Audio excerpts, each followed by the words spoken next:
자, 오늘 말씀의 제목은 갈급한 자에게 주시는 은혜라는 제목으로 우리 함께 말씀을 나누도록 하겠습니다. 일정 기간 동안에 음식을 먹지 않는 것을 우리가 뭐라고 하냐면 단식이라고 합니다. 이 단식은 물은 마셔요. 그런데 음식을 먹지 않고 오랜 기간을 버티는 걸 우리가 단식이라고 하는데 그러면 여러분, 세상에서 음식을 먹지 않고 단식을 가장 오래 한 사람은 누구일까요? 과연 얼마나 많이 오랜 기간 동안 단식을 했을까요? 1965년 스코틀랜드에 사는 앵거스라는 27살 청년이 살고 있었습니다. 그의 체중은 무려 214kg. 놀라지도 않으시는데 214kg가 되는 초고도 비만이었습니다. 사진 한번 띄워주실까요? 굉장히 뚱뚱하죠. 굉장히 214kg니까 옷도 맞지 않고 굉장히 생활하기가 굉장히 불편한데, 이 사람이 앵거스라는 사람인데 살을 빼고 싶은 의지가 너무 강해서 의사를 따로 찾아갔어요. 선생님, 제가 살을 빼기 위해서 정말 단기간에 제가 좀 살을 빼고 싶은데 어떻게 하면 좋겠습니까? 라고 얘기했더니 그 당시에 약간 살을 뺄 수 있는 그 전문 의사 선생님이었는데, 가장 효율적인 방법은 단기간에 단식을 하면 좋겠다라고 그 방법을 제안해 주셨어요. 그래서 여러분, 단기 단식은 최대치가 한 40일까지 할 수 있는 기간을 말하는 거예요. 그 기간이 넘어가면 이제 장기 단식이 되는데, 사실 인간이 최대한 단식을 할 수 있는 기간이 40일을 넘어가면 굉장히 위험하다고 합니다. 그래서 어쨌든 단식을 이제 추천해 줬고, 이 앵거스라는 사람이 물과 칼로리가 없는 음료, 또 비타민 정도를 이렇게 섭취하면서 40일 동안 단식을 정말 힘겹게 잘 버텨냈어요. 그리고 40일이 되었을 때 의료진이 이제 앵거스에게 얘기했어요. 이제 40일이 넘어가면 위험하다. 그러니까 이제 여기까지 하고 차츰 식단 조절하면서 살을 빼면 좋겠다. 이렇게 얘기를 했어요. 그때 앵거스가 40일 해보니까 할만한 거예요. 그리고 한 몇 주가 지나니까 이제 배고픔의 정도가 참을 수 있는 정도가 되는 거예요. 그래서 선생님, 이왕 한 거 저 계속 해보겠습니다. 정상 체중이 될 때까지 저희가 한번 해보겠습니다. 이렇게 얘기를 하는 거예요. 그런데 때마침 그 당시 의료진들이, 전문가들이 이 단식을 얼마까지 할 수 있는지를 막 연구하고 있는 그 시기였대요. 그래서 교수팀들과 의료진이 같이 의논을 해서 앵거스의 그 의지를 받아들여줬습니다. 그러면 우리가 계속 검진을 하면서 어디까지 할 수 있는지 우리가 도와줄 테니까 한번 해보십시오라고 하고 계속해서 단식을 이어나갔습니다. 그리고 단식을 계속해서 40일, 50일, 60일 이어나갔는데, 그럼 며칠까지 했을 것 같아요? 음식을 먹지 않고 얼마 동안 했을까요?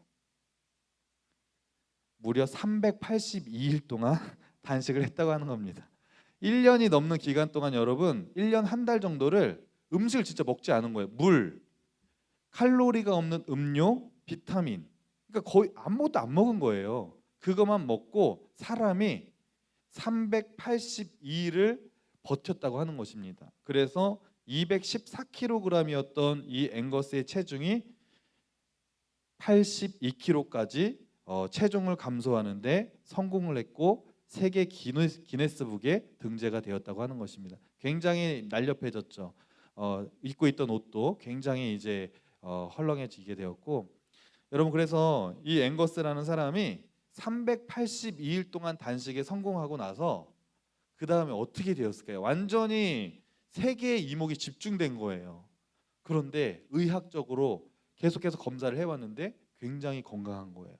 그리고 단식이 딱 끝나고 나서 5년 동안을 계속 집중적으로 봤는데 체중이 크게 늘지 않았고, 결혼도 했고, 요요 현상도 오지 않았고, 아이도 2명이나 낳으면서 아주 행복하게 살았다고 하는 것입니다. 그래서 이 단식의 붐이 그때 막 일어나서 사람들이 막 너도 나도 막 따라하다가 합병증과 후유증으로 많은 사람들이 굉장히 죽기도 하고 다치기도 하고 막 여러 가지 일들이 일어나서 나중에는 의료진들이 단식을 하는 거에 대해서 굉장히 반대를 했다는 의견이 있습니다. 여러분, 우리 인간에게는요, 육적인 생명이 있고 영적인 생명이 있습니다. 육적인 생명은 음식을 먹지 않고 있으면 배고픔을 느끼는 게 우리 인간이라는 것이죠. 마찬가지로 우리 하나님을 믿는 사람들이기 때문에 영적인 생명이라는 게 있는 거예요. 그러면 영적인 생명을 가지고 있는 사람은 영적인 배고픔도 느끼게 되어 있습니다. 영적인 배고픔은 어떻게 채워야 돼요? 따라하세요. 하나님의 말씀. 네, 하나님의 말씀으로 영적인 배고픔을 채워야 된다고 하는 것입니다. 영적인 양식을 먹어야 영적인 생명을 유지할 수 있는데, 문제는 뭐냐면 우리 안에 영적인 배고픔이 없다는 거예요. 영적인 양식을 먹지도 않는데 우리가 배고픔을 못 느낀다는 것이 문제라고 하는 것입니다. 여러분, 여기 이제 선생님들 중에서 부모님들 많으시죠? 다 애들 키워보셨을 텐데, 애 키울 때 가장 힘든 것 중에 하나가 뭐냐면 아이 밥 먹이는 게 가장 힘든 것 중에 하나라고 해요. 저도 제 아내랑 같이 저희 자녀들을 키울 때 아이가 밥을 잘 안 먹으려고 그래요. 그게 참 힘들더라고요. 그래서 여러분도 어렸을 때 밥 잘 먹었어요? 아니면 잘 안 먹었어요? 잘 먹었죠. 저기 뚱뚱한 친구는 잘 먹었던 거. 아유, 미안해요. 근데 어쨌든 잘 먹은 친구도 있지만 잘 안 먹은 친구도 있을 거예요. 그래서 엄마가 막 학교 갈 때, 막 초등학교 때도 그냥 가면은 밥 안 먹고, 아침밥 안 먹고 가려고 그러면 엄마가 막 숟갈로 가서 떠서 먹여주고 막 빵 먹으라고 손에 쥐어주고 이런 친구 분명히 있을 거예요, 여기. 그러니까 밥 먹이는 게 정말 힘들대요. 왜 그럴까요? 왜 밥 먹이는 게 힘들까요? 배고프지 않기 때문에 그런 거예요.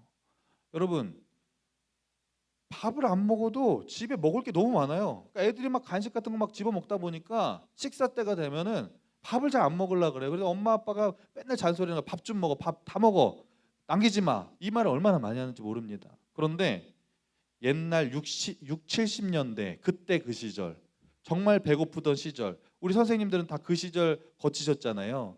그 시절에 사셨던 어떤 분이 이런 얘기를 해요. 자기는 형제가 10명이었대요. 오, 엄마가 10명 낳았어요. 근데 옛날에는 진짜 6남매, 7남매 막 많으면 10남매 이랬잖아요. 그런데 그 분이 이렇게 얘기하는 거예요. 자기는 어렸을 때 엄마가 밥 먹으라는 소리 해본 적이 없대요. 왜냐하면 밥상을 차리면 10명의 형제들이 어디서 놀고 있다가 그냥 메뚜기 떼처럼 그냥 밥상에 다 달라붙는데요. 그러더니 막 정신없이 밥을 먹는다는 거예요. 왜 그래요? 배고프니까. 그 시절엔 먹을 게 없었기 때문에 식사 시간이 되면 그냥 메뚜기 떼처럼 달려들어서 살기 위해서 막 먹는 거예요. 나 안 먹으면 밥 안 남겨주니까. 그러니까 그 시절에는 밥을 잘 먹었다고 하는 것입니다.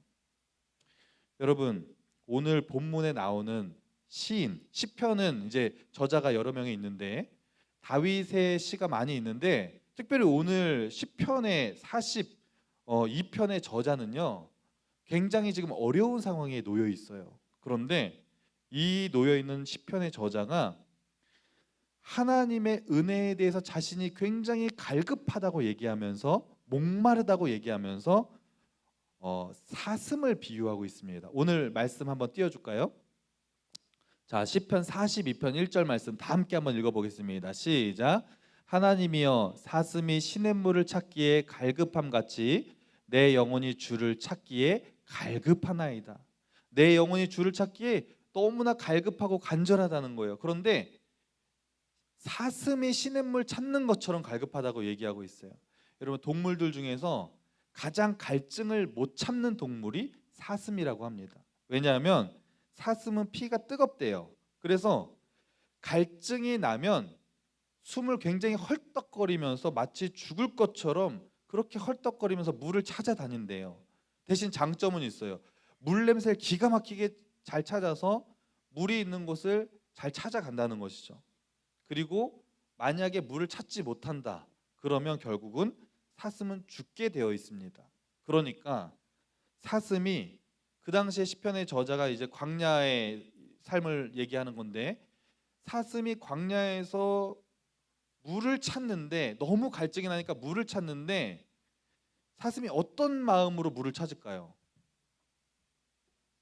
물을 찾지 못하면 죽어요. 그러니까 목숨을 건 간절함으로 물을 찾아 나서는 거예요. 여러분, 하나님이 우리에게 은혜를 주시기 원하는데 하나님 어떤 사람에게 은혜를 주시냐면 마치 목마른 사슴이 목숨을 건 간절함으로 물을 찾는 것처럼 하나님의 은혜를 찾는 사람에게 하나님이 은혜를 놀랍게 부어주신다는 사실을 여러분 믿으시기 바랍니다. 이사야 43장 44장 3절에 보면 이렇게 얘기하고 있어요. 나는 목마른 자에게 물을 주며 마른 땅에 시내가 흐르게 하며 나의 영을 내 자손에게 나의 복을 내 후손에게 부어주리니. 하나님이 물을 주시는데 복을 주시고 은혜를 주시는데 누구한테 주냐면 목마른 자에게 주신다는 거예요. 목마르고 배고파하는 자에게 하나님이 그냥 물을 넘치도록 부어주시고 하나님의 은혜를 그냥 강력하게 부어주시겠다는 말씀이 성경 말씀에 굉장히 많이 나와 있습니다.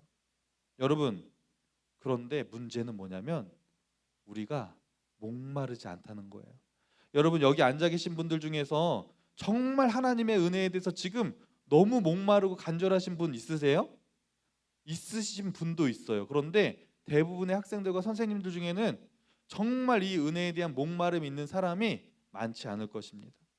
여러분, 목마르지 않은데 물을 먹어야 하는 그 고통을 아세요? 그 귀찮음을 아세요? 저는 사실 물을 별로 안 좋아해요.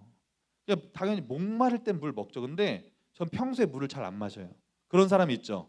물 잘 마시는 사람도 있어요. 막 식사 때마다 가족이 물컵에 꼭 물이 있어야지 밥 먹는 사람 있어요. 손 들어보세요. 나 밥 먹을 때 물 있어야 된다. 있죠. 항상 있으세요. 근데 저는 저희 가정은 물을 잘 안 먹는 가정이에요. 밥 먹을 때 밥상에 물컵이 올라온 적이 없어요. 어렸을 때도. 전 물을 안 마시고 하루에 물을 진짜 마시면 한 컵 마시면 많이 마시는 거예요. 전 원래 그렇게 살았어요. 물이 별로 좋지가 않고 차라리 그냥 음료수 마시는 게 좋아요. 막 사이다 마시고 콜라 마시고 과일 주스 마시고 그런 게 좋지 물 맛도 없고 먹고 싶지도 않아요. 신기하죠? 그런 분들이 있어요. 물을 별로 안 마시는 분들이 있는데 그런데 전문가들은요. 물을 많이 마셔야지 건강에 좋다고 얘기해요. 저는 신학교 때 어떤 한 과목 교수님이 가르쳐 주시는데 강의실에 출입할 때 물통을 들고 오지 않으면 강의실에 출입을 이렇게 막으신 교수님이 있어요. 무조건 필수 준비물이 물통에다가 물을 넣어서 가져와야 돼. 그만큼 물 마시는 걸 중요하게 여기시고 물 마시는 걸 강조했던 교수님이에요. 왜요? 중요하니까. 물을 많이 마셔야지 건강하니까. 그런데 전 물 마시는 게 정말 너무 고통스러워요. 별로 마시고 싶지 않았어요. 그런데 중요한 건 5년 전에 물을 많이 안 마셨더니 제 몸에 어떤 큰 질병이 하나 찾아왔습니다. 여러분, 요로결석이라고 걸려보신 분 있으세요? 한번 손 들어보세요. 동지. 아 진짜로 요로결석 걸려보신 분 없어요? 와, 요로결석도 한번 안 걸려보고 사셨어요? 여러분, 제가 요로결석에 걸렸어요. 이게 뭔지 아세요? 소변을 보려면 요로를 통해서 이제 소변이 배출이 돼야 되는데 그 요로가 소변이 이렇게 지나가는 통로인데 거기에 돌이 생기는 거예요. 결석. 돌이 생겨서 이걸 막는 거예요. 근데 이게 한번 걸리면요.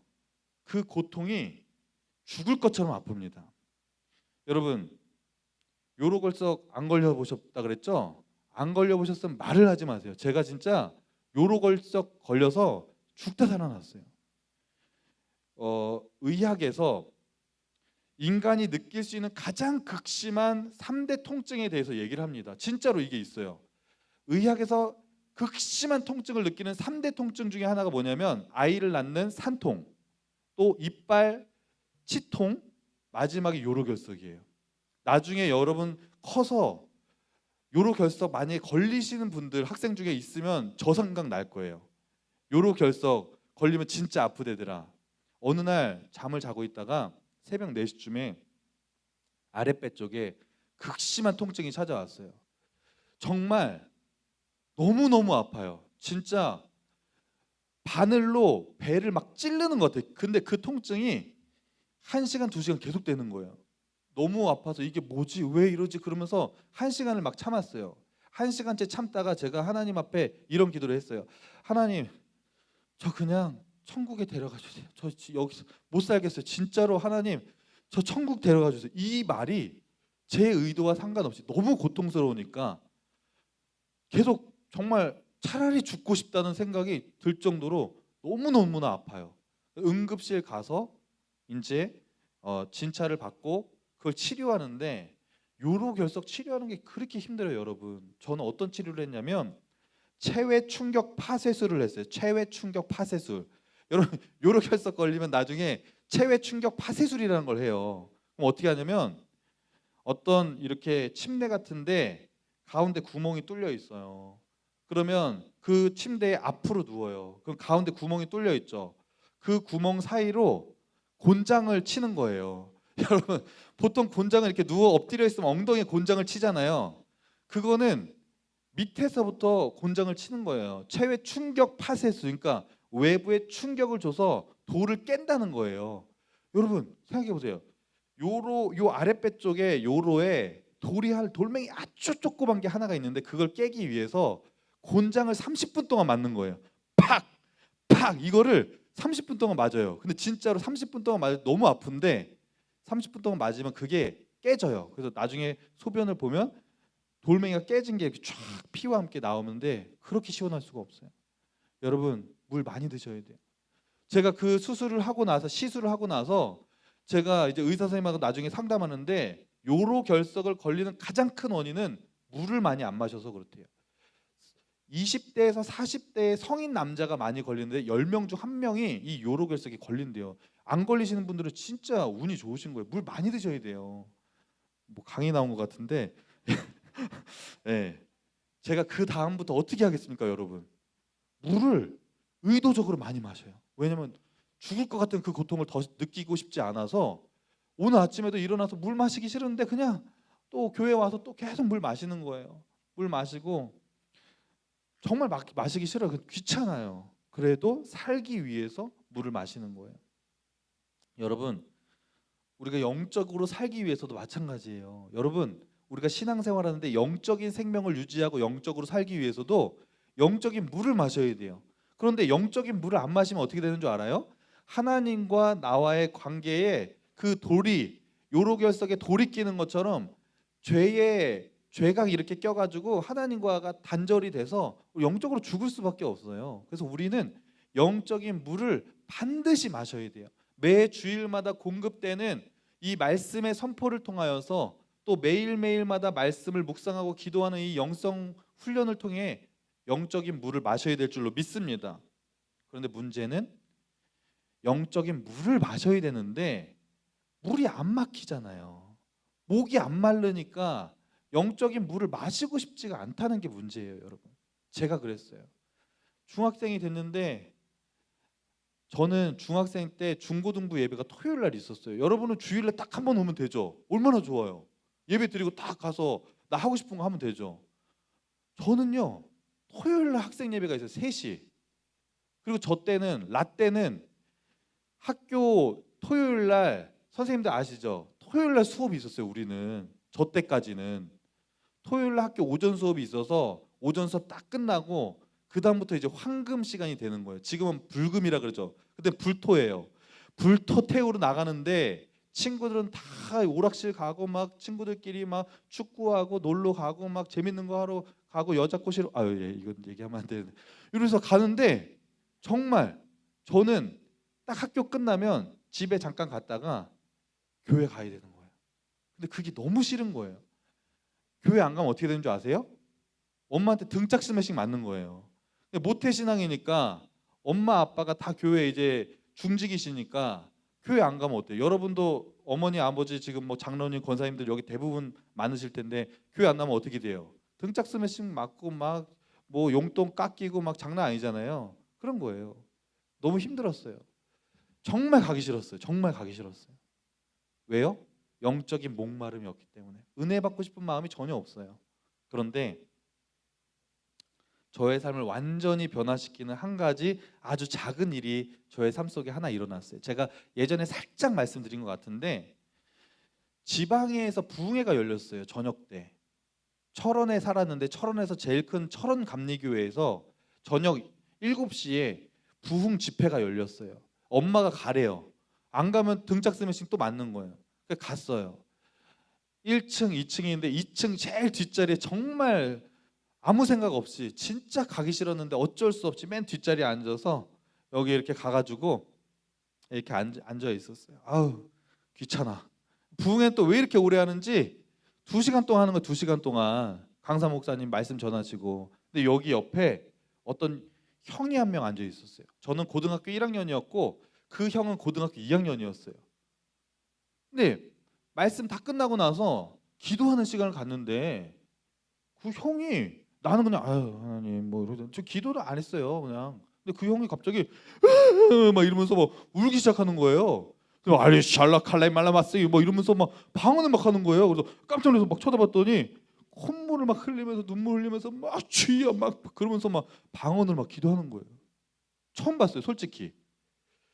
같은 또래 형이 눈물을 흘리면서 기도하는데 방언으로 기도하는 그런 장면을 처음 보고 너무 충격이었어요. 야 뭐지? 너무 신선한 충격이었고 궁금한 마음이 제 마음속에 들었어요. 그래서 제 마음속에 제가 그때 그래서 그 형을 보면서 처음으로 하나님 앞에 진지하게 저도 기도라는 걸 한번 하기 시작했어요. 하나님, 저 형이 기도하는데 진짜 하나님이 살아계시면 저도 저 형처럼 하나님 저도 한번 만나 주실 수 있나요? 저도 방언이라는 거 한번 봤으면 너무 좋겠는데 하나님 저도 그런 마음도 그런 방언도 받을 수 있도록 하나님 도와주세요. 제가 처음으로 정말 솔직하게 하나님 앞에 기도를 한 날이에요. 그런데 정말 신기하게도 그때 딱 기도하는데 하나님이 그 자리에서 방언이 막 터지게 하고 막 큰 은혜를 받게 해주지는 않았어요.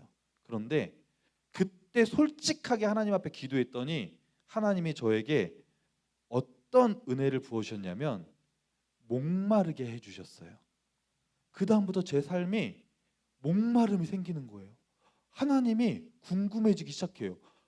저 형이 저렇게 기도할 정도는 뭔가 있다. 진짜 하나님 뭔가 살아계신가 보다. 이런 궁금한 마음이 자꾸 드는 거예요. 이게 영적인 목마름이 생기기 시작하는 거예요. 계속 목마르는 거예요. 목마르다가 말씀도 막 궁금한 거예요. 예전에는 그냥 말씀 들으면 그냥 아유 지겨워 이랬는데 예수님의 말씀이 저런 말씀이었구나 이러면서 자꾸 들려요. 목마름이 계속 생기다가 1997년도 7월 31일 날 밤에 장맛비가 쫙 내리는 엄청난 그날 저녁에 하나님이 고등학교 2학년 때 그 목마름이 그 갈증이 최고조에 달랐을 때 하나님이 폭발시켜 주셔서 그날 제가 하나님을 만나는 놀라운 역사가 일어나게 됐습니다. 그리고 나서 수많은 일들이 제 삶에 놀라운 일들이 일어났고 제가 지금 이렇게 목회자의 자리까지 오게 되었어요. 제가 그때 하나님을 만나고 어떻게 저의 삶이 변화됐는지는 수련회 가서 개봉박두를 할 거예요. 여러분 이번 수련회가 아니면 이거 들을 수 없어요. 날이면 날마다 오는 기회가 아니면 수련회 때만 얘기할 수 있어요. 아주 디테일하게 어떻게 하나님이 역사하셨고 어떻게 기도할 때 하나님이 만나주셨는지 이번 수련회 때 오시면 대박입니다. 그 말씀 듣고 여러분 기도하다가 여러분도 하나님 만날 수 있어요. 아멘? 그렇게 되기를 원하는 친구들은 아멘? 아멘. 여러분 하나님이 이번 수련회를 통해서 우리에게 은혜를 베풀어 주시기를 원하시는 줄로 믿습니다. 이미 하나님은 이번 수련회를 앞두고 은혜를 다 준비하고 계셔요. 그런데 하나님이 준비하신 은혜는 아무나 받을 수 없어요. 그냥 참석한다고 받는 건 아니에요. 여러분이 어떤 마음으로 참석하냐가 너무 중요해요. 어떤 마음으로 참석해야 되냐면 여러분 마음속에 목마름을 가지고 참여하는 거예요. 그냥 뭐 참석해서 뭐 그냥 뭐 게임하면 게임 하는 거고 뭐 되는 대로 되는 거지 아무 생각 없이 참석하는 것이 아니라 지금부터 기도하는 거예요. 목마름이 없어요? 영적인 목마름, 은혜 받고 싶은 마음이 전혀 여러분 마음속에 안 들어요? 괜찮아요. 그런데 기도하세요. 하나님, 저도 목사님이 만난 저 하나님, 그 하나님 저도 한번 이번 수련회 때 이왕 수련회 참석하는 거 저도 한번 만나보고 싶어요. 하나님 저에게도 목마름을 좀 주세요. 여러분이 진심을 다해서 기도하면 하나님이 여러분의 기도를 들으시고 여러분의 그 목마름을 고조시키셔서 이번 수련회 때 은혜를 베풀어 주실 줄로 믿습니다. 시편 107편 9절 말씀에 이렇게 말합니다. 그가 사모하는 영혼에게 만족을 주시며 줄인 영혼에게 좋은 것으로 채워 주심이로다. 아멘. 사모하는 영혼에게 만족을 주신대요. 아주 나 은혜 받아야지 간절한 마음에 하나님 만족을 주시고 줄인 영혼에게 채워 주시는데, 정말 목마른 영혼, 배고파하는 영혼에게 하나님이 폭포수 같은 은혜를 부어 주신다고 성경 말씀에 분명히 기록되어 있어요. 여러분, 이번 수련회에 정말 은혜를 사모하는 마음으로, 목마른 마음으로 일주일 동안 기도하시고, 여러분 수련회 때 재밌게 놀기도 하지만 또 집회 때 말씀을 들을 때는 여러분 이번 집회 때 말씀 듣고 기도하다가 여러분 2022년도 여름 7월 31일 날, 8월 1일 날 밤이 나의 인생을 완전히 뒤집어 놓고 바꿔놨다고 하는 여러분들의 간증의 고백이 여러분의 삶 가운데 나타나게 되기를 간절히 소망합니다. 기도하겠습니다. 하나님 감사합니다. 이번 중고등부 여름 수련회 은혜의 잔치를 준비해 주시고 하나님께서 우리를 참여케 해 주심을 감사합니다. 하나님, 목마른 영혼에게 큰 은혜를 주신다고 말씀하셨사오니 우리의 마음속에 목마른 마음, 은혜에 대한 배고픈 마음을 허락해 주셔서 이번 수련을 통하여서 그 목마름과 배고픔이 하나님의 말씀으로 채워지는 놀라운 은혜의 역사들이 나타날 수 있도록 인도하여 주옵소서. 이 모든 말씀 예수님의 이름으로 기도합니다. 아멘.